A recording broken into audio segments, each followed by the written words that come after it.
Selamat pagi teman-teman mahasiswa. Pada pertemuan kita kali ini, pertemuan pertama dalam mata kuliah analisis wacana agama Buddha, kita akan belajar atau membahas tentang agama dan filsafat. Sebelumnya saya ucapkan salam bahagia, salam sehat, salam sejahtera, dan Sukyoto Namo Buddhaya, dan selamat mengikuti pembelajaran kita pada kali ini. Yang pertama, kita akan membahas tentang pengertian agama. Encyclopedia of Buddhism mengatakan bahwa agama berasal dari kata agam yang berarti datang atau tiba.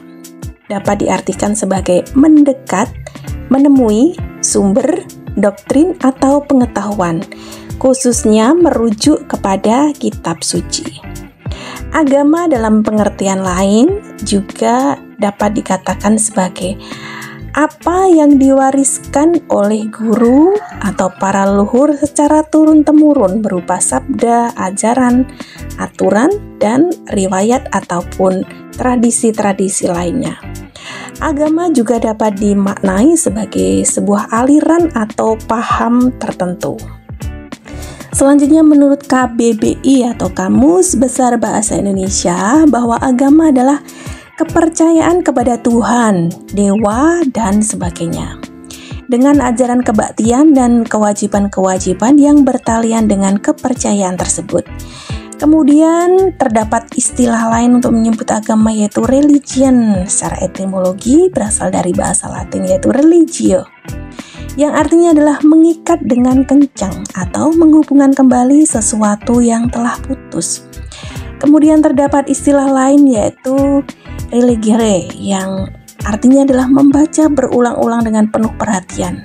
Dan ada istilah lain, yaitu re-eligere, yang artinya memilih kembali dari jalan sesat ke jalan Tuhan. Nah, teman-teman mahasiswa, itulah tadi beberapa pengertian agama dari beberapa sumber atau referensi. Definisi agama menurut berbagai pandangan atau secara eksklusif tidak bisa disamakan antara pandangan satu dengan pandangan lainnya, ya. Namun secara umum arti dari agama mencakup way of life yang merupakan peraturan-peraturan tentang kebaktian dan tentang kewajiban, yang merupakan alat untuk mengikat dan mengutuhkan diri seseorang atau sekelompok orang dalam hubungannya dengan Tuhan, dengan sesama manusia, dan dengan alam sekitarnya. Selanjutnya adalah tentang komponen agama.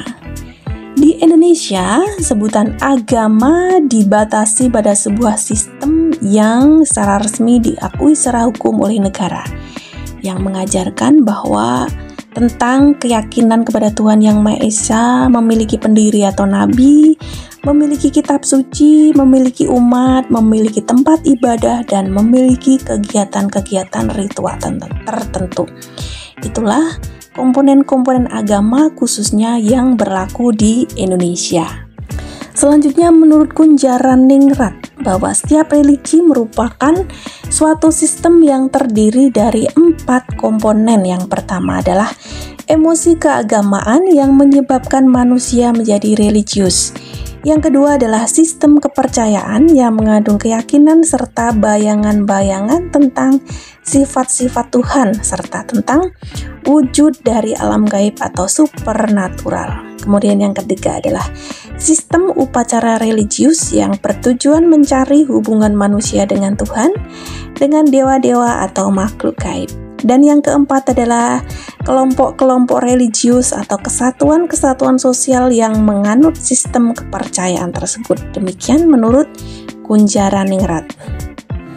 Selanjutnya, menurut perspektif Buddhis, bahwa keempat elemen yang disampaikan oleh Kunjaraningrat tersebut yang lebih mendasar adalah bahwa Buddhism lebih menitik beratkan pada nilai-nilai moral, ya, berdasarkan pengertian benar. Kemudian ada praktik sila yang meliputi dana, ada puja, bakti, dan lain sebagainya. Kemudian konsep atas hasil daripada perbuatan yang baik maupun yang buruk.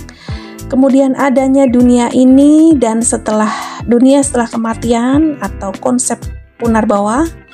Kemudian terdapat juga kewajiban-kewajiban moral yang masuk dalam konteks sila dan pengetahuan tertinggi mengenai yang hakiki atau nibbana yang dapat dicapai melalui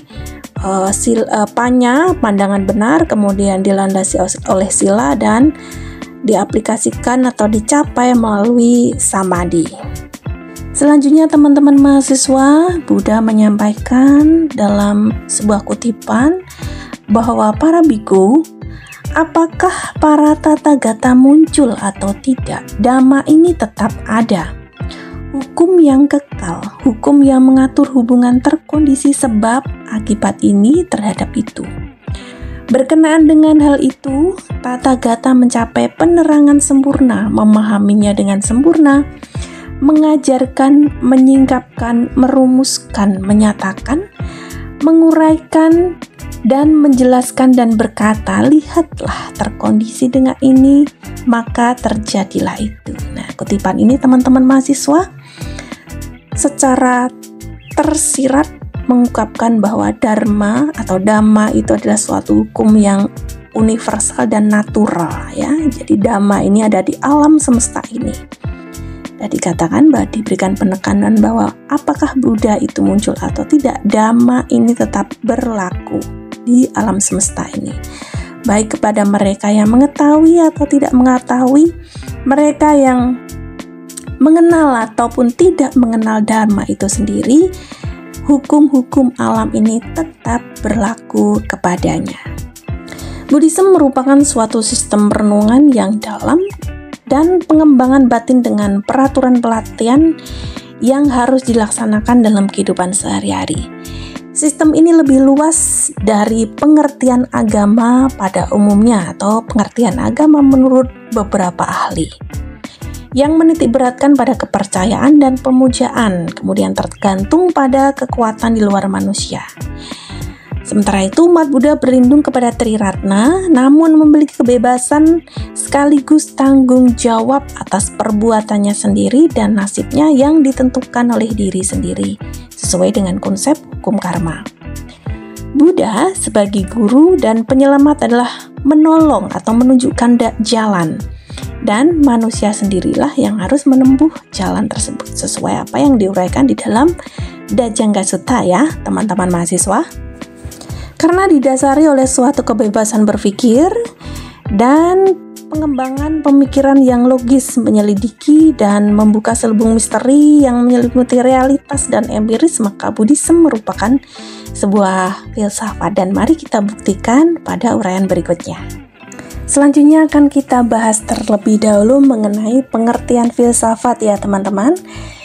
Dalam bahasa Yunani, filsafat berasal dari kata philein atau philos yang artinya adalah cinta, dan sophia yang berarti kebijaksanaan, hikmat, pengetahuan. Jadi filsafat berarti atau artinya adalah cinta akan kebijaksanaan atau cinta akan pengetahuan.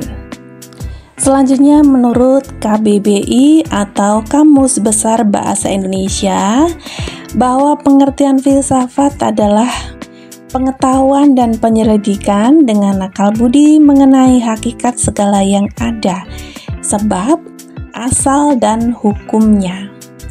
Kemudian filsafat adalah teori yang mendasari alam pikiran atau suatu kegiatan. Filsafat juga berarti ilmu yang berintikan logika, estetika, metafisika, dan epistemologi. Dan filsafat juga diartikan sebagai falsafah. Selanjutnya adalah ciri-ciri berpikir filsafat. Ada 5 ya teman-teman. Yang pertama adalah universal, bahwa pemikiran harus luas dan tanpa membatasi diri serta tidak hanya ditinjau dari satu sudut pandang saja. Kemudian yang kedua adalah kritis, yaitu mempertanyakan segala sesuatu yang tidak menerima begitu saja apa yang dikatakan orang. Kemudian yang ketiga adalah radikal atau radik ya, dalam bahasa Latin artinya adalah akar, yaitu berpikir hingga ke akar-akarnya dan secara mendalam sehingga dapat ditemukan hal-hal yang bersifat esensi, substansial dan menyentuh kepada hakikat. Kemudian yang keempat adalah rasional, menggunakan akal sehat dan dapat diterima secara logika. Yang kelima adalah bertanggung jawab, yaitu menjelaskan pemikirannya secara metodis. Yang selanjutnya adalah filsafat agama. Jadi filsafat agama mulai muncul atau mulai berkembang pada abad ke-18 yang disebut dengan masa pencerahan dengan beberapa latar belakang. Yang pertama adalah cenderung mengecilkan arti pewahyuan dan ingin mengembangkan suatu agama dalam batasan jangkauan pikiran saja.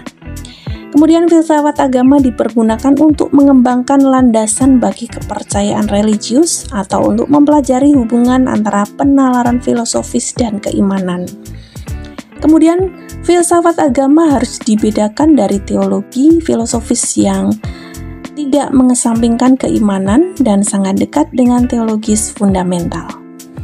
Filsafat Buddhis. Nah, sampai pada pembahasan ini bahwa Buddhism dan filsafat tidak dapat dipisahkan. Tetapi Buddhism jauh lebih luas daripada filsafat itu sendiri. Ya, jadi kalau filsafat hanya berkenaan dengan pengetahuan dan tidak menyentuh kepada praktik. Sedangkan Buddhism memberikan tekanan khusus pada praktik dan pencapaian, sehingga dikatakan bahwa Buddhism melampaui filsafat. Adapun Buddha merupakan manusia yang melebihi seorang filsuf karena Buddha adalah manusia yang sempurna dan telah mencapai kesempurnaan dan penerangan sempurna. Jadi Buddha telah mencapai atau merealisasikan dari apa yang ada dalam dunia ide yang masih berada dalam filsafat. Kalau filsafat itu masih di dunia ide, sementara Buddhism itu sudah menyentuh pada praktik dan pencapaian. Seperti itu ya teman-teman, posisinya seperti itu. Semoga apa yang saya sampaikan bisa dipahami. Kemudian selanjutnya bahwa filsafat Buddha atau Buddhism itu tergolong realisme, bukan idealis atau materialisme ya. Kemudian dimulai dengan secara epistemologi Buddhism, kerangka berpikir daripada Buddhism itu awali atau dimulai dengan mempelajari atau menyajikan fakta hidup, yaitu tentang realitas bahwa hidup itu adalah pada hakikatnya adalah samsara. Kemudian mengembangkan filosofinya tentang berbagai bukti mengenai realitas tersebut dan bukan hanya spekulatif ya, karena realitas samsara itu adalah realitas, bukan sebuah spekulasi. Kemudian analisis untuk mendukung bahwa sebuah realitas itu ada jalan keluarnya atau realitas itu sesuai dengan hukum alam. Di dalam Buddhism tentang tilakkhana itu akan muncul, berproses dan lenyap.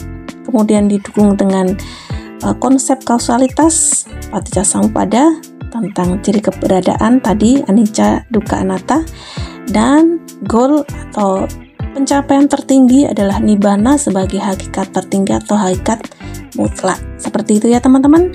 Semoga kerangka epistemologi daripada filsafat Buddhis ini bisa dipelajari atau bisa dipahami oleh teman-teman mahasiswa.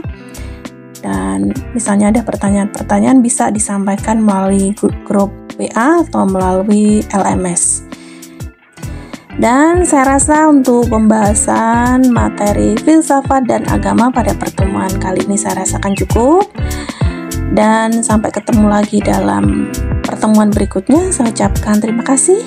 Salam sehat, bahagia untuk kita semua. Sugiyoto, Namo Buddhaya.